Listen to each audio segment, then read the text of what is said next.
Appreciate you volunteering for the state archery tournament this year. First thing, let's get into scoring. When the kids walk up, this is going to be your target line right here. The kids won't come past this blue line. It's going to be 2 yards or meters. They'll stop there, you'll come on across, then you'll come up to the target. The kids stay back there. This is safety because we're going to have about 250 kids up there at every time. So the arrow's poking somebody is a concern. A bounce out is when an arrow hits the target and does not stick. If an arrow skips across the floor and hits the target, it doesn't count. But if the arrow just strikes the target and falls to the floor and does not stick, we allow that student to shoot that arrow over. This can be done either at the end of that flight or before they are moved from the 10 meters to the 15 meters. But we just want to make sure that they get the opportunity to shoot that arrow again before we move to the next distance. 2 whistle blast is going to be get bows. That's when the students are going to grab their bows from the bow rack. They're going to bring it up. They're going to set it on their toes on the shooting line there. 1 whistle blast is going to be shoot. This is when the students are all lined up. All the bows have been placed on their toes. They'll hear 1 whistle blast. That's when they'll fire their 5 arrows. Immediately after firing their 5 arrows, they're going to walk back, hang their bows back on the rack, and they're going to walk back behind the waiting line. 3 whistle blast is go get arrows. So after the 3 whistle blasts, y'all all come down, and that's where we'll pick up with the students will stop at the 2-yard, the target line. You'll come on across and start doing the scoring for the scoring rounds. When you walk up to the target, first thing you're going to do is score all the arrows. So we're going to look here. This first one up here is outside of all the rings, so it's going to be a 0-point value. It's not going to have any score at all. They hit the target, but it does not count for any score. The scoring rings down below go as follow. Outside white is 1, inside white 2, outside black 3, inside black 4, outside blue 5, inside blue 6, outside 7, inside red 8, outside yellow 9, inside yellow 10. On these paper faces there will be another inside yellow circle for a game we don't play, so we don't worry about that. Just all of this inside yellow ring right here is going to be 10. The outside yellow is going to be 9. If it's a line cutter, for instance right here, see how it has cut this black line. It's going to clearly be, we'll give the kid this higher score, which will be the 7. This one here, you can see how there's blue in between the black line and the arrow shaft.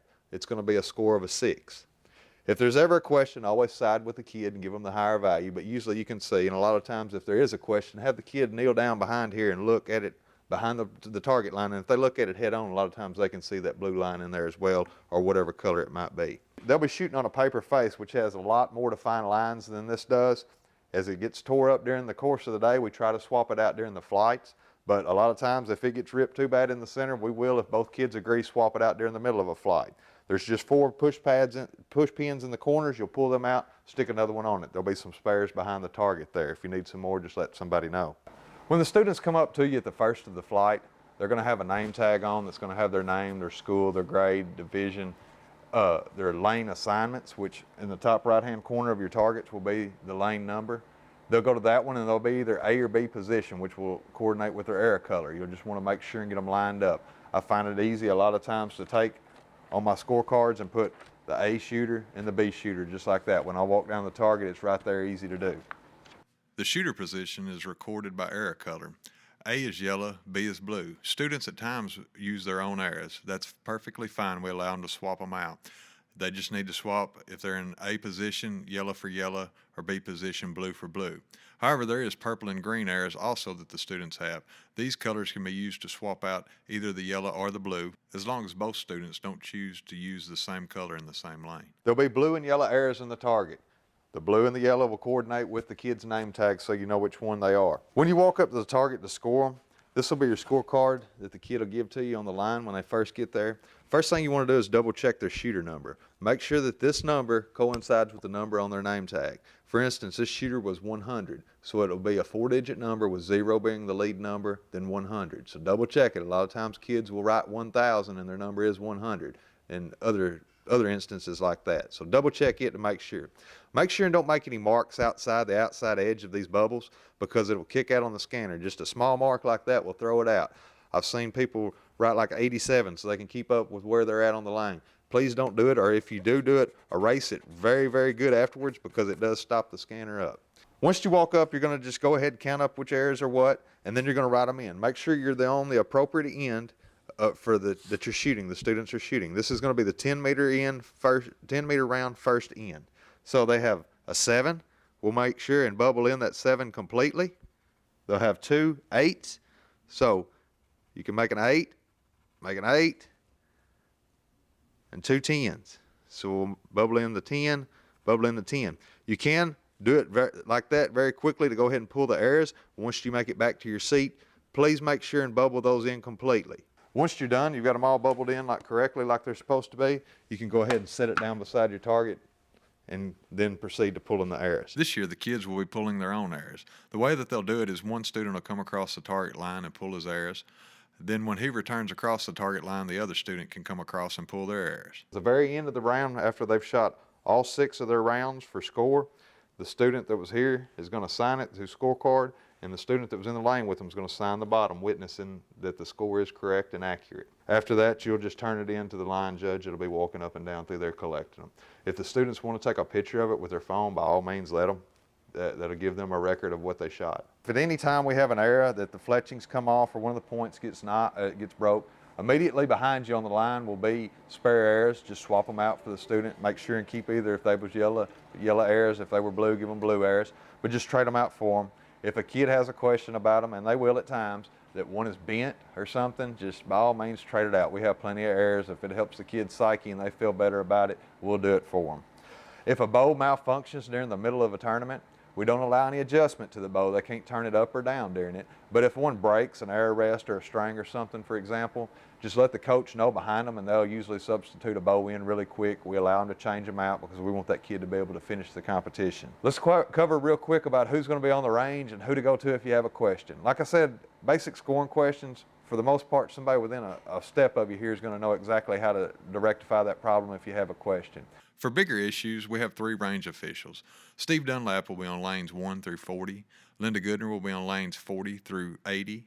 And on lanes 80 through 120 will be Alex Henson. You can go to these with any big questions that you might have. Joe Huggins also, if you see him, he's the main range guy. He's running all that and keeping it going for us. If you got a big question or if he's the only one available, holler at Joe. Joe can come over and he can tell you how any of it runs, what to do in any circumstance. You also have an announcer going, so all day long you're going to know exactly what's coming next. They're going to be telling you that this is the first end of the 10-meter flight. This is the second end of the 10-meter flight. They're going to quarterback this whole thing, let you know exactly where you need to be when you need to. This weekend, anytime you hear 5 or more whistle commands, that's the emergency whistle. That means something unsafe exists on the range. The students will automatically stop shooting. They're going to re-rack their bows. They're going to walk back behind the waiting line, and we're going to take care of that problem. Then we'll go back through the whistle commands to start. Let's go into what deems an emergency. And if you see this happen on the range today, let one of the range officials know as quick as you can because we want to get it shut down. If you see people behind the curtain walking up and down through there, that's not a safe place. We want to shut the range down immediately. If people that get up on top of the bowl, we want to shut it down there because there'll be a wildlife officer up in the corner to help keep anybody from getting over there. But sometimes we've had press that gets a little far down. If you see that they're getting down past where we're shooting the arrows, by all means, you want to let the range officials know so that we can get them back out of the way so we can safely continue on. If a student injury occurs during it, we'll shut down the range at that time. We will have EMTs on staff there that day. They'll be right there behind the announcer's stage. And if you need one, we have walkie-talkies. By all means, let us know. We can get one out there quickly.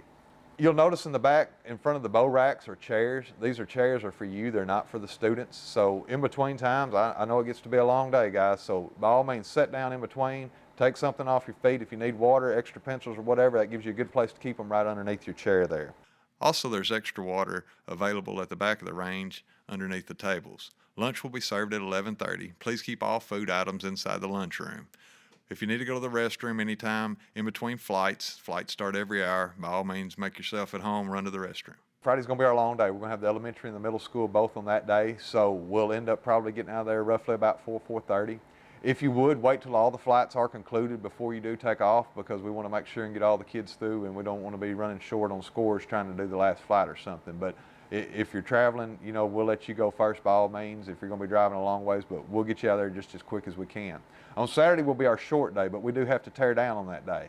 So if everybody pitches in, we can usually tear it down in about 30 minutes to an hour. It doesn't take near as long to come down as it does to go up. So if everybody pitches in, we can get it thrown in, and we usually have that gone before the scores are even finalized.